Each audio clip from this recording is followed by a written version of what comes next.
आपने भी ये सब सुना है क्या कि ये तो विधाता की मर्जी है, ये तो नियति का खेल है, इनसे कौन ही बच पाया है।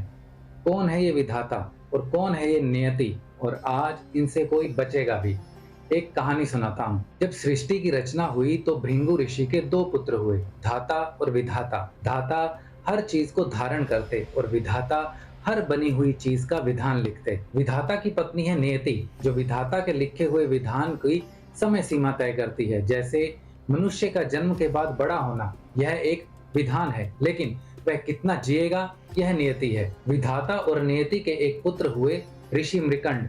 उन्हें अभिलाषा थी एक पुत्र की, जो उन्हें मिला भी, लेकिन उनके पुत्र का विधान था 16 वर्ष की आयु और नियति थी मृत्यु। विधि के विधान से कोई भी नहीं बच पाया, तो उनके ही वंश का ये बालक कैसे बचता। अब वह बालक 16 वर्ष का हो चुका था और नियति अपना कार्य करने वाली थी। वही नियति जिसमें बंधे हैं जन्म, मृत्यु और मृत्यु के देवता यमराज भी। विधाता के पौत्र के मन में नियति का भय नहीं था, उनके मन में था समर्पण। समर्पण शिव के लिए। उसने अपने आखिरी दिन शिवलिंग की स्थापना की और ध्यान में बैठ गया।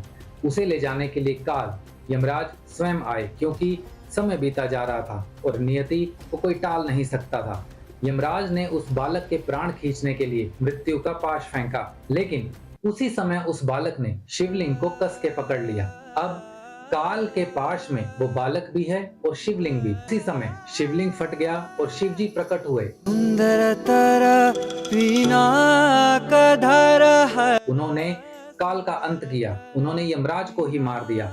शिव जी का यह रूप कहलाया कालांतक।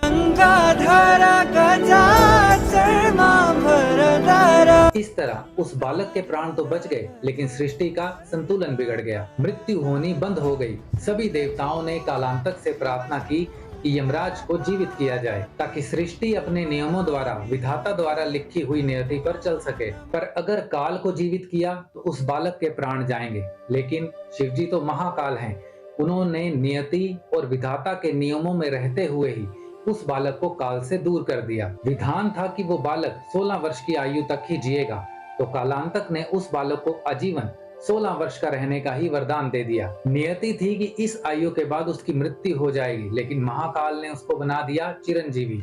ये थे ऋषि मृकंड के पुत्र मार्कंडे। अपने समर्पण और ज्ञान के आधार पर ऋषि मार्कंडे, जो कम उम्र के साथ पैदा हुए थे, बने चिरंजीवी। इन्होंने हर युग में धर्म का प्रचार किया और इन्होंने मार्कंडे पुराण की भी रचना की। ऋषि मार्कंडे विधाता और नियति के वंशज, लेकिन विधाता और नियति के नियमों से दूर और शिव के करीब। जय श्री कृष्ण।